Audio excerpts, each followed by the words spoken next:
Welcome to a special edition of Femme Queen, Crazy, Sexy, cool. This edition is definitely going to be dedicated to T-Door, Trans Day of Remembrance.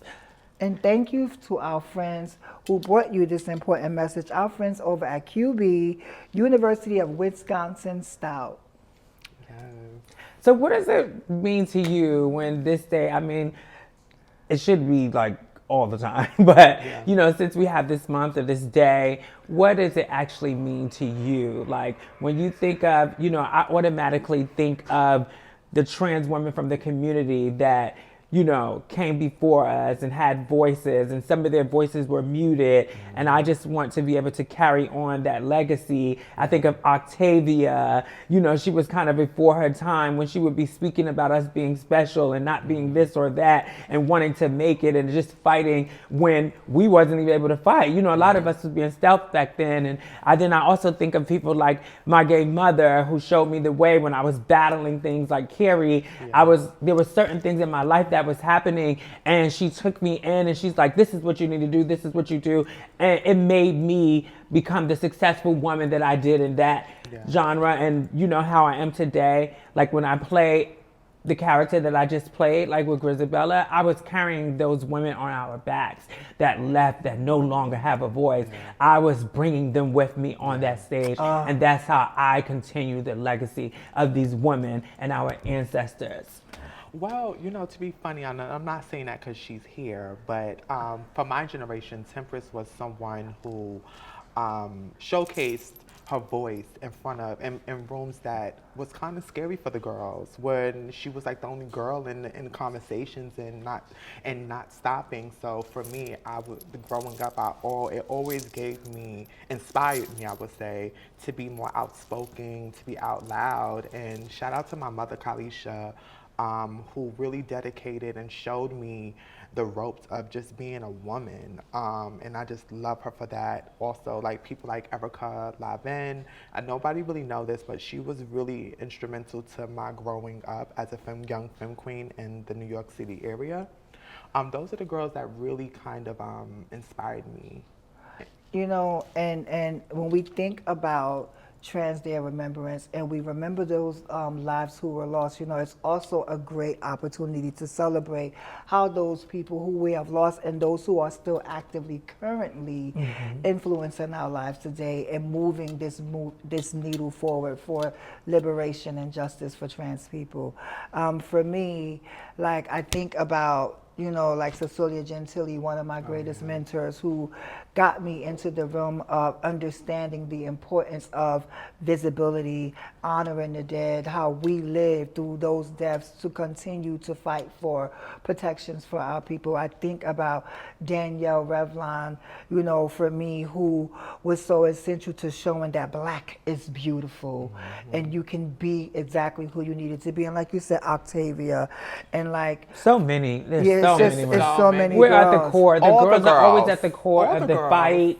Right. You know, the core of the community, the different communities. Like the girls are always, when you think about it, they're always at the core of it. I honestly just want to say to every trans girl out there, like, you inspire all of us. Like, you're someone that you are inspiring that you just may not know about.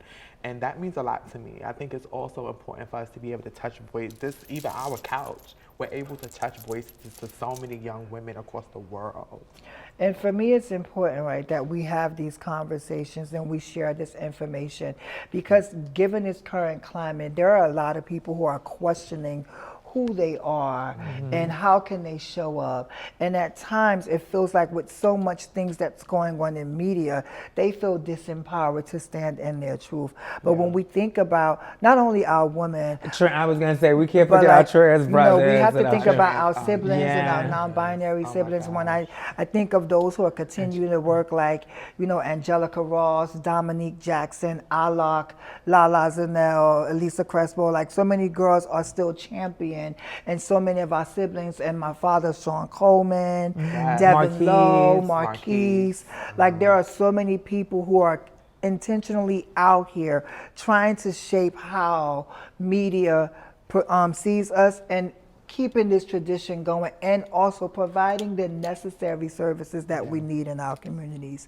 So during this month, I think it's important that we not only sit with like the loss, but we celebrate our resilience as a community, because that's one thing that we've been able to do, not just with our ballroom culture, but in the culture alone. Like we've been able to continue to be resilient. So did you know that in 2023 that the Human Rights Campaign declared a national state of emergency in response to over 550 anti-LGBTQ bills that they tried to pass state to state and nationally? Right, and more than 80 are passed into law.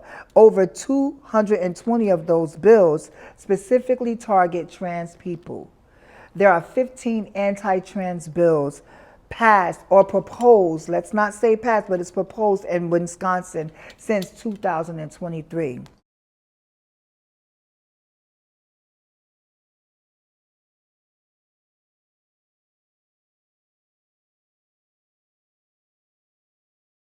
Right, when we think about that, I think about this, you know, as T-Door Remembrance, Trans Day of Remembrance is upon us.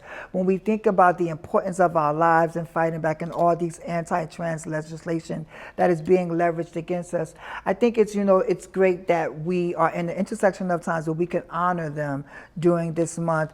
Trans Day of Remembrance is held annually in November 20th to honor the lives of trans people who have fallen to anti-trans violence.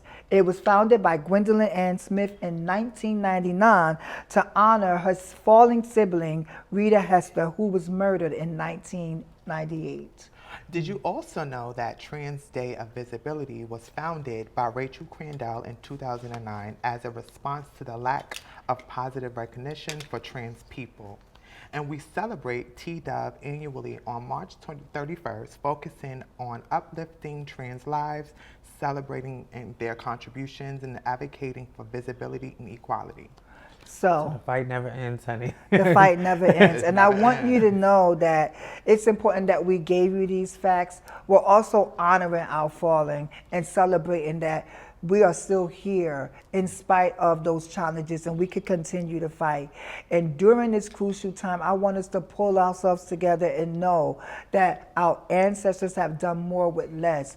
I also want to remind you that we have the resilience and fortitude to continue to honor our falling by living in the present and continuing to fight for liberation for all trans people. We want to say thank you to our friends over at Cube, University of Wisconsin Style. Thank you for your continued support and seeing the importance of uplifting our fallen while continuing to celebrate the lives of those who are continuing our mission. This is another installment of Sim Queen, crazy, Sexy. Cool.